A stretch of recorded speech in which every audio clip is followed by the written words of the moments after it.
આગળ વાત કરીશું એક મહત્વના સમાચાર વિશે। એક મહત્વના સમાચાર મળી રહ્યા છે તેના પર નજર કરીએ તો અમૂલ ડેરીના ચેરમેન અને વાઇસ ચેરમેનની નિમણૂક કરવામાં આવી છે। આણંદ ખેડા જિલ્લા સહકારી દૂધ ઉત્પાદક સંસ્થાના નવા ચેરમેન અને વાઇસ ચેરમેન પદે નામ જાહેર કરાયા। ચેરમેન પદે વીરપુરના સાભેસિંહ પરમારની નિમણૂક કરવામાં આવી છે, જ્યારે કે વાઇસ ચેરમેન તરીકે વિજયભાઈ પટેલનું નામ જાહેર કરવામાં આવ્યું છે।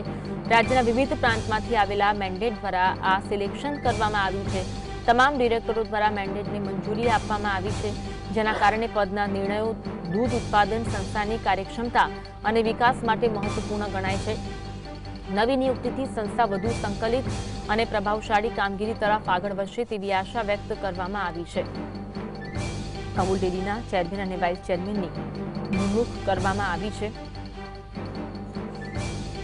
જેમાં વાઇસ ચેરમેન પદે વિજયભાઈ પટેલનું નામ જાહેર કરવામાં આવ્યું છે। આ સાથે ચેરમેન પદે વીરપુરના સાભેસિંહ પરમારની નિમણૂક કરવામાં આવી છે। રાજ્યના વિવિધ પ્રાંતમાંથી મેન્ડેટ આવ્યા હતા અને મેન્ડેટ દ્વારા આ સિલેક્શન કરવામાં આવ્યું છે। તમામ ડિરેક્ટરો દ્વારા મેન્ડેટને મંજૂરી આપવામાં આવી।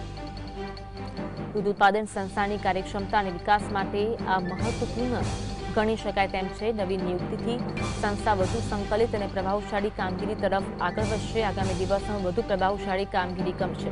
આ અંગે વધુ વાત કરીશું। સહતર રૂપેશ અમારી સાથે ફોનલાઈન પર જોડાયા છે। રૂપેશ, અમૂલ ડેરીમાં ચેરમેન વાઇસ ચેરમેનની નિમણૂક કરવામાં આવી છે, વિગત જણાવશો?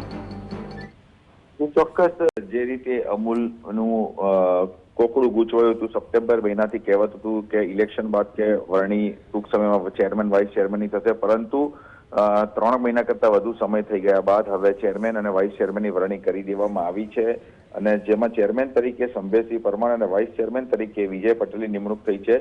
જો કે આ જે પ્રબળ દાવેદારો હતા એ તમામ પ્રબળ દાવેદારોની વચ્ચે આ નવા જ નામો આવતા નવાઈ તો જરૂર થઈ છે, પરંતુ જે રીતે ક્લિયર મેજોરિટી સાથે ભાજપે આ પ્રથમ વખત અમૂલના ઇતિહાસમાં આ બેઠકો કબજે કરી હતી અને ત્યારબાદ ક્લિયર મેજોરિટી મળતા મેન્ડેટથી વરણી કરવામાં આવી છે અને બંને અને આજે વિધિવત જે છે ચેરમેન અને વાઇસ ચેરમેન તરીકે જાહેર કરાયા છે। જી આભાર રૂપેશ, માહિતી આપવા માટે।